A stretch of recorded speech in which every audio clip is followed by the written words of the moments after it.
wasiƙar suna zana karanta domin mai suna don ta fahimta saƙon zuciya mika wa kwakwalwa kuma ke na rike ni ba na sakewa a cikin zuciya ke na yi rufewa ki aminta da ni karki wasarwa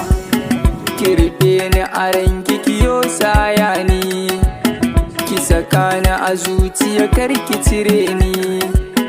yin hakan zai sani na zan mai rauni karki bar ciwon sanki ya kashe ni rayuwa ta zama tilas a gurina tun daga shi kina ɓuya a kusana kin ga sanki ya zam ciwo a jikina ki aminta da ni shine fatana.